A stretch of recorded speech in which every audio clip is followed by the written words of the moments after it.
Papa Lunsar, que dit la presse de ce lundi matin? La revue des titres emprunte le chemin Ila Touba pour poser tout simplement une question. Est-ce que Magal et coronavirus font-ils bon ménage? Les journaux de ce matin en parlent avec Vox Populi. Regardez bien sa une, Ila Touba malgré le virus, Magal sous geste barrière. Vox Pop donne la parole au Khalif. La décision du Khalif en rouge, organiser le Magal sous le respect des mesures édictées par les autorités du ministère de la Santé, et ce grand événement est prévu à partir vers le 1er octobre prochain. Une autre actualité en manchette à la une de Vox Pop, c'est le marché central de Kaolack qui a été ravagé par un violent incendie dans la nuit du samedi au dimanche. Et regardez bien les conséquences, 83 cantines détruites, des centaines de millions de dégâts. Mais restons sur le chemin Ila Touba avec un autre quotidien, c'est Tribune qui aménage une large tribune. Débat autour de la tenue du Magal en pleine crise sanitaire.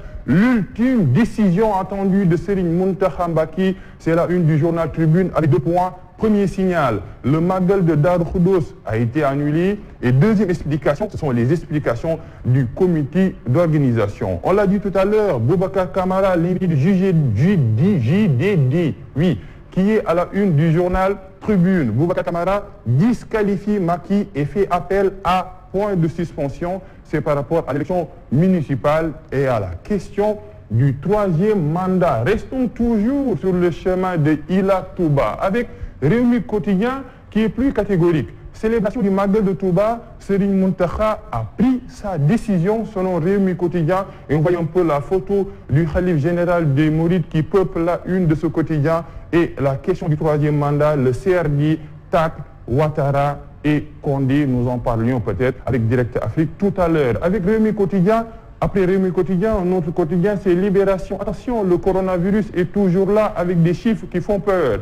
4231 cas actifs signalés.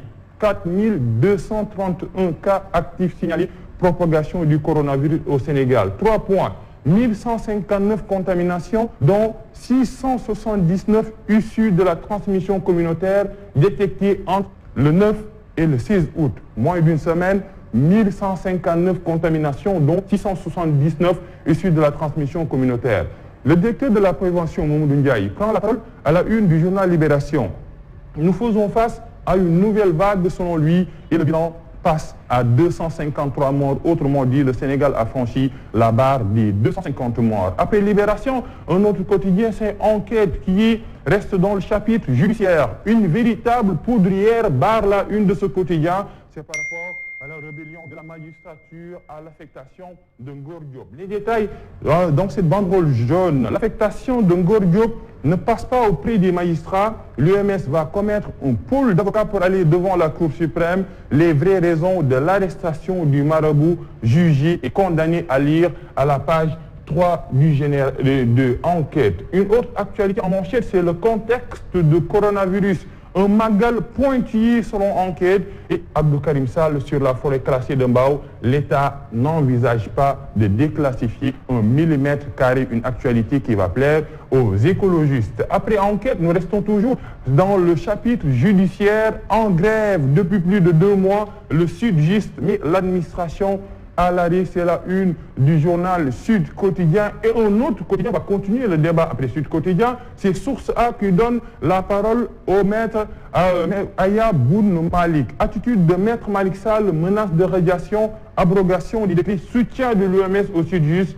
Il prend la parole. Aujourd'hui, dit-il, tous les travailleurs de la justice suivent le mouvement, qu'ils soient du Sud-Just ou de l'UNTG, parce qu'il est arrivé au moment où ils se sont rendus compte que le ministre de la Justice veut mettre en pièces tout ce qui a été construit par le gouvernement et le Sud-Just. Un deuxième point, les rumeurs sur une prétendue procédure contre les grévistes révèlent du mensonge, de la désinformation. C'est des gens qui sont à court d'arguments, qui essaient d'apeurer certains travailleurs de la justice, mais des actualités ou bien une prise de position de maître Aya Boun Malik à lire dans les colonnes de Source A. Après Source A, un autre quotidien, c'est le quotidien qui parle du conseil présidentiel sur le PSE avec un titre qui fait rire, le pape sans énergie. Pourquoi?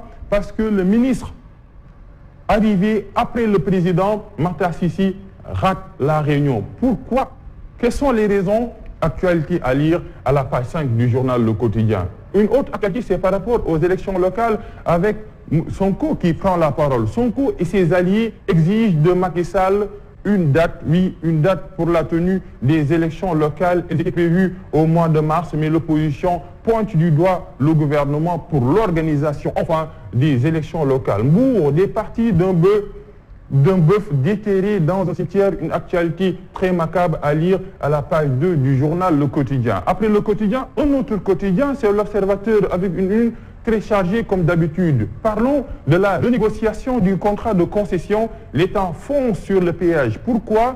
Parce que le plan de bataille du comité d'experts validé par le président Macky Sall et les 10 milliards francs CFA, la réunion du mardi et la hausse du loyer sur l'emprise de l'autoroute. Une autre actualité à la une du journal L'Observateur se conjugue au féminin. Oui, face aux pesanteurs sociales, mots d'amour de féministes sénégalaises. Elles prennent la parole. Je fais l'objet d'attaques d'hommes comme de femmes qui me traitent de lesbienne. Selon elles, certaines personnes m'ont dit que si je continue sur cette lancée, je n'aurai pas de mari. Les confessions des femmes à lire dans le journal L'Observateur. Une autre actualité liée à la pandémie de Covid-19. Le professeur Cheikh Ibrahima Niang, socio-anthropologue, qui prend la parole. Pourquoi la stratégie de lutte contre le Covid-19 que nous avons présentée à l'État est bloquée? Une actualité macabre, très macabre, deux drames. Oui, le premier, à 19 ans, il tente de violer à 3 reprises une vieille de 60 ans à lire à la page 9. Et ce drame à Tambacounda, une fillette de 3 ans et son frère de 7 mois meurt, meurt calciné dans un incendie. Après L'Observateur, un autre quotidien, c'est Critique, qui parle un peu des aveux froids des bourreaux de Fatou Ndoye. On se rappelle de cette femme qui a été malmenée au quartier Sacré-Cœur. Les accusés dévoilent leur stratégie. Pour Ibou Thiaw, on l'a attachée avec une corde car elle était violente et agitée. L'autre, c'est Moussa Diallo. J'étais présent lorsque Abou Diaw tripotait les seins de la dame et la mère de la victime qui s'indigne. Elle m'a dit, c'est Fatou Ndoye, que l'on l'a arrosée, rouée de coups.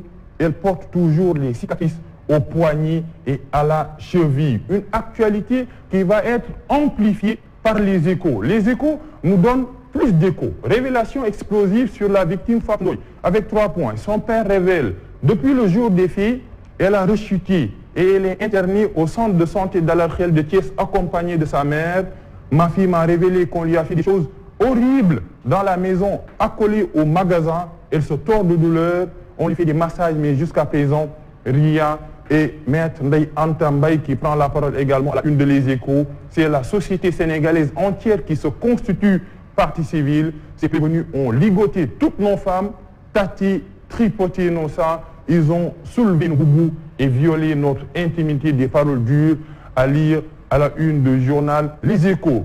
L'actualité politique liée au PDS, nous aurons comme invité Lamine Ba. Il va en parler. Pourquoi? Parce qu'on parle de la léthargie du PDS. Absence de Karim, Macky Sall, le PDS France réveille Wade et secoue Karim. Avec 2 points, le parti doit jouer son rôle. Un parti d'opposition se doit de faire face au pouvoir. Il faut que Karim Wade revienne au pays selon les libéraux qui sont en France. Quoi que cela puisse lui coûter, il doit revenir. Après Les Échos, un autre quotidien, ce sont les quotidiens sportifs. Oui, le football est en effervescence, mais une Champions League assez spéciale. Pourquoi? Parce qu'un carré d'as sans Messi ni Ronaldo, une première depuis 14 ans. Une première depuis 14 ans, une année spéciale, l'année 2020. Et les détails, le Barça dévoré par le Bayern de Lewandowski, le naufrage des Catalans en 9 statistiques à lire dans les colonnes du journal Stade. Lyon décroche l'espoir face à City, duel Allemagne-France en demi-finale. Et l'actualité de Kalidou Koulibaly, accord salarial avec Man City, Koulibaly sur le point de signer, mais Gana Gueye, peut-être il va rater ces demi-finales. Gana Gueye très incertain pour Leipzig contre PSG. Nous allons finir avec un quotidien sportif, c'est Sunu Lamb, oui, qui parle toujours de la lutte. Décès Jules Bardi Junior pointe du doigt, lynché sur les réseaux sociaux, Ama vomi par Pékin, point d'interrogation. Oui, pourquoi cette interrogation? l'enfant chéri, aimé de Pékin, est-il aujourd'hui vomi par ses pairs? Actualité alliée à Sonolambe, et c'est la fin de cette revue des titres, Boubacar. Merci beaucoup, Papa Alioune Sarr. Justement, vous demandez à Ama Baldé d'où est-ce qu'il prend tous ces gris-gris. Il faut qu'il m'en donne, Ama Baldé, il faut que j'aille le voir un peu. Et puis je vois qu'il en porte tellement des gris-gris. On dirait qu'il est habillé de gris-gris, Ama Baldé. J'en veux à mon ami Ama Baldé. J'irai à Pékin le voir. Il est très aimé en tout cas à Pékin. Je ne sais pas ce qui s'est passé sur la toile, mais en tout cas, Ama Baldé fait partie des lutteurs ou des sportifs les plus aimés de la banlieue de Pékin. En tout cas, ça je confirme pour l'avoir vu.